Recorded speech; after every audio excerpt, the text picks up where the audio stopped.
Dari Provinsi Santung engkau mesti menuju ke Hong Kong. Waktu itu saudara mengetahui di masa peperangan. Saya membaca pada waktu saya umur 13. 33.700 km rel kereta api di Tiongkok tahun 49. Setelah peperangan selesai, sebelum 49. Setelah 49, sisa 27.600 km. Berarti yang dirusak oleh bom-bom itu adalah kira-kira 6.000 km dari rel kereta api. Sehingga kalau pergi ke kota lain mesti pindah kereta api kecil lalu jalan lagi. Susah luar biasa. Jadi dari Provinsi Santung ke Hong Kong itu perlu menempuh waktu kira-kira 5 hari 5 malam baru sampai. Komunis sudah datang. Pendeta yang tua mengatakan, anak, engkau melayani Tuhan. Pergilah ke Hong Kong. Carilah kesempatan untuk menjadi hamba Tuhan. Aku apamu mungkin akan meninggal di sini. Setia menjaga orang yang menjadi anggota gereja saya. Kau masih muda, keluarlah.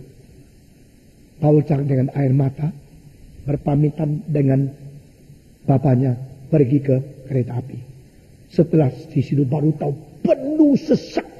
Tiket dijual mungkin lebih daripada tempat duduk. Yang berdiri begitu banyak. Akhirnya dia hanya dapat tempat di pinggir pintu. Pegang, gandeng. Itu satu tiang di situ. Separuh badan di luar pintu. 5 hari sampai di Hong Kong. Dia masuk sekolah teologi Bethel di Hong Kong. Lalu dia menjadi seorang pendeta.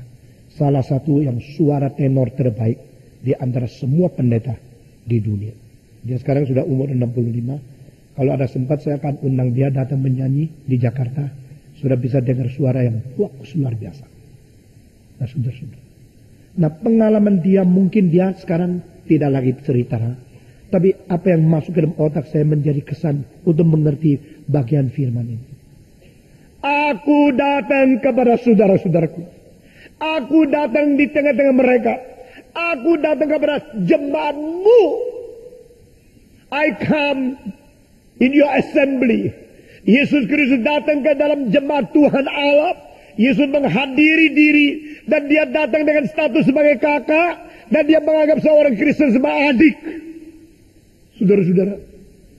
Kita sering mengatakan saudara-saudara dalam Kristus. Apakah pengertian kita sampai di situ? Kita jabat tangan, kita ini saudara-saudara. Apa kita sadar kita dijadikan saudara seperti itu? Apa kita mengetahui tidak persaudaraan ini bukan kita yang menjadi kakak yang paling besar, tapi Kristus? Apakah kita selalu mengutamakan Kristus sebagai kakak yang besar di dalam jemaat? Saudara-saudara, ayat-ayat ini mengatakan, aku datang kepada jemaatmu. Aku akan memberitakan namamu kepada saudara-saudaraku. Dan memuji-puji engkau di tengah-tengah jemaat. Dan lagi, aku akan menaruh kepercayaan kepadamu. Berarti aku sendiri bersandar kepada Tuhan.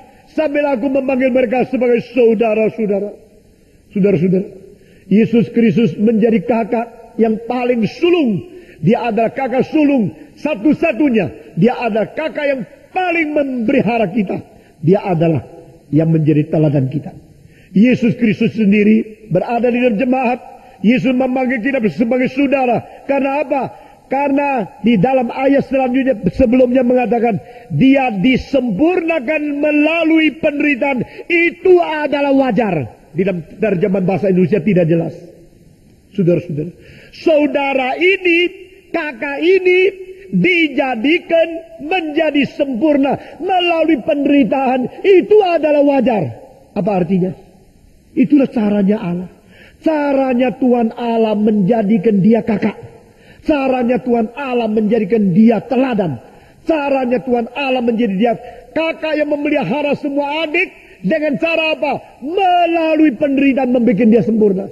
Nah, ini menjadi satu prinsip di dalam kitab Ibrani 2 kali muncul. Pertama kali pasal 2 dan kedua kali di pasal yang ke-5, saudara-saudara. Jadi Yesus harus melalui sengsara taat sampai sempurna. Padahal dia Allah. Allah kan sudah sempurna. Jika Allah sempurna, mengapa harus menjadi sempurna lagi? Dia menjadi manusia. Waktu dia menjadi manusia dengan peta orang yang berdosa dan yang sudah diperbudak seperti orang yang sudah berdosa seperti engkau dan saya. Saudara-saudara, itu sampai Yesus Kristus menjadi teladan yang disebut sifat manusia harus, tidak ada terkecuali, tidak ada orang yang bisa bypass. Tidak ada orang yang mempunyai satu dispensasi sehingga tidak mengharuskan. Dia pun harus. Saudara-saudara, saya sangat takut melihat prinsip-prinsip kitab suci seperti begini.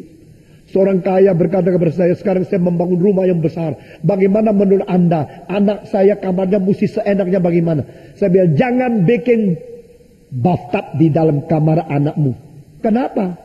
Itulah tempatnya anak-anak main air, buang waktu, main badan, mulai jadi rusak. Iya ya, kenapa begitu ya? Patong mengapa memberikan nasihat begini?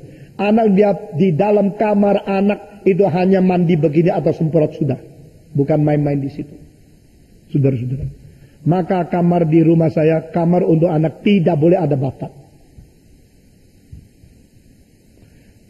Saudara-saudara, Yesus Kristus datang ke dalam dunia.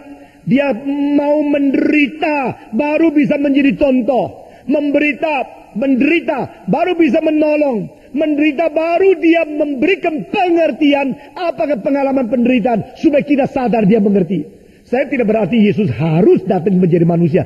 Baru mungkin mengerti. Kalau begini berarti Allah tidak maha tahu. Tetapi Yesus yang mengerti segala kesulitan kita. Dia mau datang mengalami penderitaan. Supaya kita bisa mengerti kalau dia bisa mengerti. Supaya kita mengerti kalau pengertian dia adalah pengertian yang betul-betul pengertian. Karena dia mengalami. Seorang Jakarta berkata kepada saya, Tuhan sangat mencintai saya. Tapi ada satu hal saya kira, Tuhan tidak akan dengar doa saya. Dengar pun tidak ngerti. Saya bilang apa? Tuhan mengerti segala sesuatu. Cuma satu hal dia tidak ngerti. Dia pasti tidak ngerti. Dan kalau saya berdoa pun dia tidak dengar. Kalau dengar pun dia tidak ngerti. Karena hal satu-satunya ini. Hal apa yang Tuhan tidak ngerti? Dirongrong sama nyonya. Karena Yesus belum pernah nikah sih. Jadi dia mana tahu kalau nyonya galak jadi apa. Saya baru ketemu seorang di Hong Kong. Dia mengatakan, aduh susah. Di dalam toko nyonya yang teriak-teriak seperti orang gila. Dulu saya kelihatan dia alim sekali. Aduh baik. Hari itu suaminya cuma geleng kepala. Aduh susah. Nah dua-dua saya kenal. Memihak mana? Memihak istri. Diamlah. Ampunilah, dia orang gila gitu. Atau bilang, maaflah dia orang gila begitu. Nanti dua-dua kenal saya jadi dua-dua musuhi saya loh. Saudara-saudara. Lalu pria itu mengatakan, aku tidak pernah lihat perempuan lebih galak dari ini. Tidak pernah melihat perempuan lebih galak dari itu. Apa galak? Dia lebih galak lagi. Langsung membuktikan kalimat itu lebih galak lagi. Lalu saya bilang, duduk. Saya bicara sama si perempuan ini.